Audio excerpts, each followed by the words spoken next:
పెళ్ళైనా పండగైనా వేడుక ఏదైనా పట్టుచీరల ప్రత్యేక వేదిక వారాహి సిల్క్స్. ఇవాళ అసెంబ్లీ ముందుకు తెలంగాణ బడ్జెట్ రానుంది. తెలంగాణ పద్దు 3.30 లక్షల కోట్లుగా తెలుస్తోంది. ప్రజా సంక్షేమం, రాష్ట్ర అభివృద్ధికి అధిక నిధులు కేటాయిస్తున్నట్లుగా తెలుస్తోంది. ఇక బడ్జెట్ ప్రవేశపెట్టనున్నారు డిప్యూటీ సీఎం బట్టి. కౌన్సిల్లో బడ్జెట్ ప్రవేశపెట్టబోతున్నారు మంత్రి ఉత్తమ్. ఇక అంతకు ముందే రేవంత్ నేతృత్వంలో కేబినెట్ భేటీ జరుగుతోంది. బడ్జెట్కి ఆమోదం తెలుపనుంది తెలంగాణ కేబినెట్. ఇక ఈ బడ్జెట్ గురించిన డీటెయిల్స్ మా ప్రతినిధి సత్యాన్ని అడిగి తెలుసుకుందాం. ఎస్ సత్య, బడ్జెట్లో అధిక ప్రాధాన్యత దేనికి దక్కింది? ఏ విధంగా రూపొందించబడింది తెలంగాణ బడ్జెట్? నేను తెలంగాణ రాష్ట్ర ప్రభుత్వం నేడు బడ్జెట్ ప్రవేశపెట్టనుంది. 2026-27కు ఆర్థిక సంవత్సరానికి గాను ఈ బడ్జెట్ వార్షిక బడ్జెట్ అయితే ప్రవేశపెట్టనున్నారు. దీంట్లో ముఖ్యంగా ఏదైతే ఈ సంవత్సరం 2026-27కు సంబంధించి కూడా 3.20 లక్షల కోట్ల నుండి దాదాపు 3.30 లక్షల కోట్ల వరకు బడ్జెట్ ఉండబోతుంది అనేది అంచనా ఉంది. లాస్ట్ గత 2026కు సంబంధించినటువంటి 25-26కు సంబంధించినటువంటి బడ్జెట్ దాదాపు 3.5 లక్షల కోట్లు.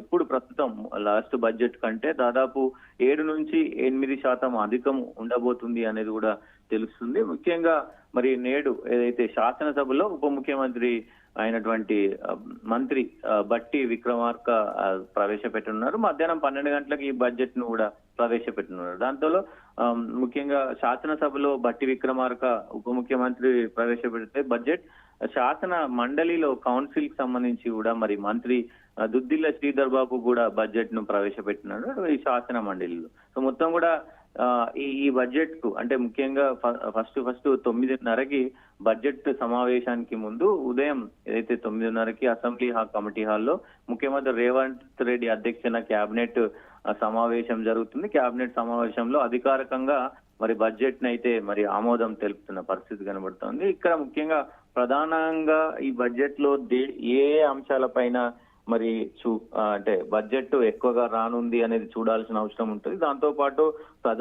ప్రజా సంక్షేమ పథకాలు ఈ 6 గ్యారంటీలకు పెద్దపీట వేసే అవకాశం ఉంటది ఈ బడ్జెట్ లో. దాంతో పాటు కొత్తగా వస్తున్నటువంటి యంగ్ ఇండియా కిడ్స్ కు సంబంధించినటువంటి 6 కొత్త పథకాలు కూడా బడ్జెట్ లో ప్రకటించే అవకాశం ఉందన్నట్లు తెలుస్తా ఉంది. దాంతో పాటు కీలక రంగాలు తెలంగాణ మొత్తం కూడా కీలకంగా ఉండేటువంటి వ్యవసాయం, సాగునీరు, విద్య మరియు మౌలిక సదుపాయాలు, అలాగే మూసి ప్రాజెక్టు మీద మూసి పునరుజ్జీవం, మెట్రో 2వ దశకు సంబంధించి ఇట్లా పలు అంశాలపైన కూడా బడ్జెట్ ఉండబోతుంది. సో ఈ బడ్జెట్ అంతా కూడా అందరూ ఎదురు చూస్తున్న బడ్జెట్. ముఖ్యంగా అసలు ఈ ఇయర్ ఇప్పుడున్న పరిస్థితుల ప్రకారం ఈ ఇయర్ విద్య మీద ఎంత బడ్జెట్ రానుంది అనేది ప్రధాన అంశంగా మారుతుంది. విద్య మీద ఈ ప్రభుత్వం ఏంటి, చిత్తశుద్ధి ఏంటి, ప్రభుత్వం ఎలాంటి నిర్ణయాలు తీసుకురాబోతోంది. ఇప్పటికే కొన్ని మార్పులు చేస్తా ఉన్నారు. అంటే మొత్తం ఏదైతే ఎడ్యుకేషన్ డిపార్ట్మెంట్ కి సంబంధించి కూడా కొన్ని మార్పులు జరుగుతా ఉన్నాయి. సో ఇట్లా ఇప్పుడు విద్యకు ఎంత బడ్జెట్ తీసుకురానున్నారు, గవర్నమెంట్ స్కూల్స్ కావచ్చు, అలాగే గురుకుల పాఠశాలలు కావచ్చు.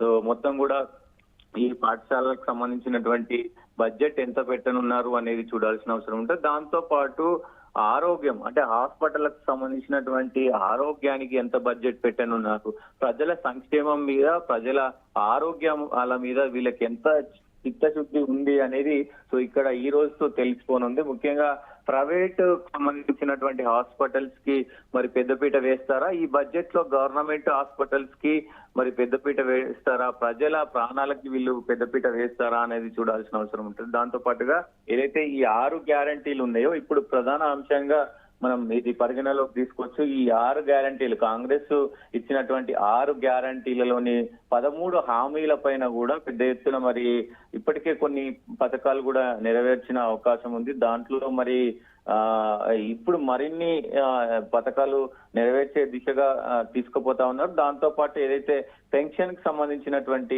పెన్షన్ 2016 రూపాయలు ఉందో దాన్ని 4016 రూపాయలు చేస్తారనేది కొంత స్పెక్యులేషన్స్ వినబడుతున్నాయి. దాంతో పాటు మహిళలకు సంబంధించినటువంటి 2500 ఏదైతే ఉందో అది కూడా ఇవ్వబోతున్నారు అనేది కూడా కొంత మరి మీడియా కథనాలలో వస్తున్న పరిస్థితి కనబడుతుంది. వాటికి ఏమైనా బడ్జెట్ మరి ప్రవేశపెట్టే అవకాశం ఉందా? ఇట్లా కొన్ని అంటే ఆరు గ్యారంటీలోని 13 హామీల పైన పెద్దపీట వేసే అవకాశం ఉంటుంది అనేది కూడా తెలుస్తుంది. చూడాలి మరి ఈసారి ఆ బడ్జెట్ లో ఏ ఏ శాఖకి ఎంతెంత నిధులు ఇవ్వనున్నారు, ఏ దానిపైన పెద్దగా ఫోకస్ పెట్టారు. ఇప్పుడు ప్రస్తుతానికి మరి ఒకవైపు అంటే ప్రాజెక్టుల విషయాల్లో ఏమైనా బడ్జెట్ కు సంబంధించి ఎక్కువ బడ్జెట్ పెట్టే అవకాశం ఉందా? సో అలాగే మూసీ మీద మరి ఎక్కువ బడ్జెట్ పెట్టే అవకాశం ఉందా? అంటే నిధులు ఎక్కువ దానికి ఇచ్చే అవకాశం ఉందా అనేది చూడాల్సిన అవసరం ఉంటది. ఏదేమైనప్పటికీ ఈ బడ్జెట్ లో తెలంగాణ ప్రజలను ఉద్దేశించి తెలంగాణ ప్రజల కోసం ఎంత బడ్జెట్ కేటాయించనున్నారు, లేదంటే ప్రభుత్వం నడవాలి కాబట్టి ప్రభుత్వం వ్యాపారంగా అంటే ఇటు పారిశ్రామికంగా వ్యాపారంగా మరి ముందుకెళ్లాలంటే సో మరి అటు పారిశ్రామికులకు సంబంధించినటువంటి దాంట్లో ఎక్కువ ఈ కొత్త ప్రాజెక్టులకు కావచ్చు, అలాగే ప్రభుత్వం తీసుకున్నటువంటి నిర్ణయాల మీద మరి ఎక్కువ బడ్జెట్ పెట్టే అవకాశం ఉందా? లేదు అంటే ప్రజల కోసం ఏదైతే వ్యవసాయం కావచ్చు, అలాగే విద్య కావచ్చు, అలాగే మొత్తం కూడా ఆరోగ్యానికి సంబంధించిన హాస్పిటలైజేషన్ కి కావచ్చు, మరి ఇట్లా కొన్ని కీలక అంశాల పైన మరి ఆర్థిక వ్యవస్థను బలోపేతం చేయడానికి ఏమైనా నిర్ణయాలు తీసుకుంటా అన్నారా? ముఖ్యంగా మరి ఇక్కడ ప్రస్తుతం తెలంగాణ రాష్ట్ర ప్రజలందరూ కూడా ఈ బడ్జెట్ సమావేశాల్లో అసలు ఏ రంగానికి ఎంతెంత బడ్జెట్ పెట్టున్నారు, వీళ్ళు చెప్పినటువంటి మాటలకు వీళ్ళు పెట్టినటువంటి బడ్జెట్ కు మరి పొంతన ఉంటదా లేదా అనేది చూడాల్సిన అవసరం అయితే ఉంటది. రేణు మరి చూడాలి. ఇంత బడ్జెట్ పెద్ద ఎత్తున పెడుతున్నప్పటికీ కూడా మరి ఆ శాఖలకు సంబంధించి గ్యారంటీలకు సంబంధించి కానీ ముఖ్యంగా ప్రధానంగా తెలంగాణ రాష్ట్ర ప్రభుత్వం వచ్చినప్పటి నుంచి కూడా కొంత మా రైతాంగం ఇబ్బంది పడుతున్నారు అనేది స్పష్టంగా కనబడతా ఉంది. మరి వాళ్ళను ఇప్పటి వరకు అంటే రైతు భరోసా గాని ఏదైతే కొంత రుణమాఫీకి సంబంధించినటువంటి అంశం గాని బోనస్ విషయంలో గాని అంటే లేట్ గా పడుతున్నాయి కానీ లేట్ గా పడుతున్నాయి అమౌంట్ అనేది కొంత ఇప్పటికీ జనవరిలో పడాల్సినటువంటి రైతు భరోసా ఇప్పటి వరకు పడలేదు. సో ఇట్లా అమౌంట్ అంటే ఇట్లా ఈ బడ్జెట్ లేదు కాబట్టి మేము ఇయ్యట్లేమంటూ కూడా చెప్తున్నారు. కాబట్టి ఈ బడ్జెట్ లో ఎలాంటి నిర్ణయాలు తీసుకోబోతున్నారు? తెలంగాణ రైతాంగం, తెలంగాణ పారిశ్రామిక రంగం, తెలంగాణ ఆరోగ్య శాఖకు ఎంత బడ్జెట్ ఇవ్వనున్నారు, అలాగే నిరుద్యోగులకు సంబంధించినటువంటి దాంట్లో కూడా మరి ఏమైనా బడ్జెట్ కేటాయించనున్నారా అనేది చూడాల్సిన అవసరం అయితే ఉంటుంది. చూడాలి మరి దేనికి ప్రాధాన్యం ఇస్తారు.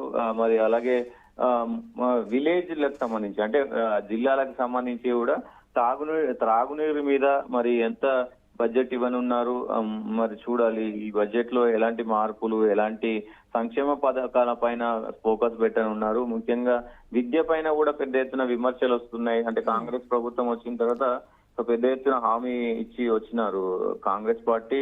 సో విద్యకు మేము పెద్ద పీట వేస్తాము, విద్యను ఇంటిగ్రేటెడ్ స్కూల్స్ అన్నిటినీ కూడా మండలానికి ఒక ఇంటిగ్రేటెడ్ స్కూల్ స్థాపించి ఉన్నత విద్యను అందిస్తామని కూడా మరి ఆ గతంలో కాంగ్రెస్ ప్రభుత్వం చెప్పిన పరిస్థితి ఉంది. సో అవి నిజంగా అయ్యే దిశగా సాగుతాయా లేదా అనేది చూడాల్సిన అవసరం అయితే ఉంటుంది. సత్య, థ్యాంక్స్ ఫర్ ద అప్డేట్. ఇక ఇవాళ తెలంగాణ అసెంబ్లీ ముందుకు రానున్నటువంటి బడ్జెట్ మీద ఉత్కంఠ నెలకొని ఉంది, ఆసక్తి నెలకొని ఉంది. ఏ రంగాలకు ఎంతెంత కేటాయించనున్నారు, ముఖ్యంగా కూడా దేని మీద ఫోకస్ పెట్టనుంది? ఈసారి ఈ 3.30 లక్షల కోట్లతో ప్రవేశపెట్టబోయే బడ్జెట్లో ప్రజా సంక్షేమం కోసం ఎంత, రాష్ట్ర అభివృద్ధి కోసం ఎంత, దేనికి అధిక నిధులు కేటాయిస్తారు, మరొక వైపు చూస్తే పథకాల అమలు, వీటన్నిటికి కూడా ఎంత బడ్జెట్ని కేటాయించనున్నారు, విద్యకి రైతులకు ఎంత ప్రాధాన్యత ఇవ్వనున్నారు, ఈ అన్ని అంశాల మీద చాలా ఉత్కంఠ నెలకొని ఉంది. మరి దీన్ని కౌన్సిల్లో బడ్జెట్ మంత్రి ఉత్తమ్ ప్రవేశపెడతారు. ఇక అంతకుముందు రేవంత్ నేతృత్వంలో కేబినెట్ భేటీ జరుగుతుంది. ఇక మనం చూస్తే కనుక ఇక్కడ బట్టి డిప్యూటీ సీఎం బట్టి బడ్జెట్ని ప్రవేశపెడతారు ఇవాళ. ఇక చూడాలి మరి దీంట్లో ఏ రంగానికి ఎంత ప్రాధాన్యత ఇస్తారు తెలంగాణలో అనే అంశాన్ని.